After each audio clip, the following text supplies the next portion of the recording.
তো গাইস, এখানে পুডিং তৈরির জন্য দুটা নর্মাল টেম্পারেচারে রাখা আহ, ডিম নেওয়া হয়েছে আর অল্প কিছু পরিমাণ চিনি নেওয়া হয়েছে। তো এটাকে এখন ভালো করে বিট করে নেব।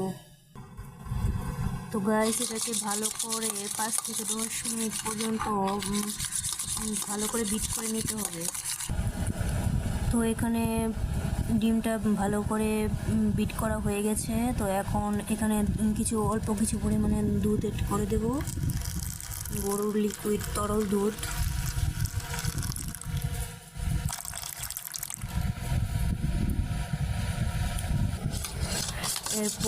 এরপর ভালো করে কিছুক্ষণ নাড়াচাড়া দিয়ে এটাকে ছাঁকনির সাহায্যে ছেঁকে নিতে হবে। যে পাত্রে ক্যারামেল করা হয়েছে চিনির ক্যারামেলটা, সে পাত্রে ঢেলে নিতে হবে।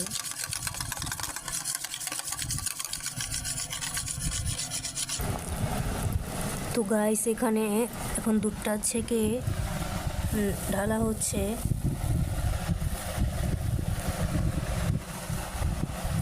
বাটিতে আমি আগে থেকে ক্যারামেল করে রেখেছিলাম। ভিডিওটা বড় হয়ে যায়, সেজন্য ক্যারামেল তৈরিটা দেখানো হয়নি। তো গাইস, এখন আমাদের ডিম দুধের মিশ্রণটা সম্পূর্ণ রেডি হয়ে গেছে।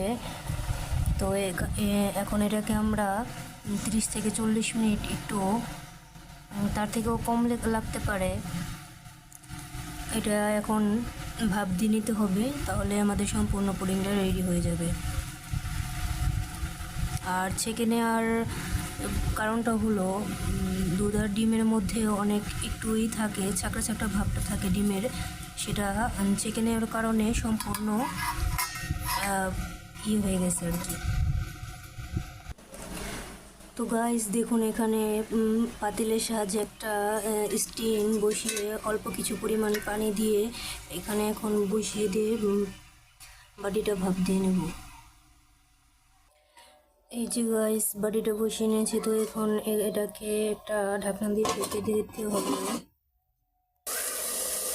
তো গাইস, ফিরে আসলাম প্রায় 20 থেকে 25 মিনিট পর। এখন আমরা দেখব যে পুডিংটার কি অবস্থা, ভেতরে কি পুরোপুরি হয়েছে কিনা।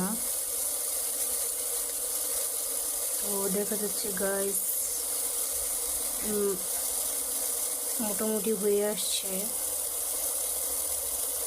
তো গাইস, আমি ভিডিওতে নতুন, তাই আপনাদের সাথে ভিডিও শেয়ার করার সময় কথাগুলো বলতে আমার খুব সমস্যা হয়।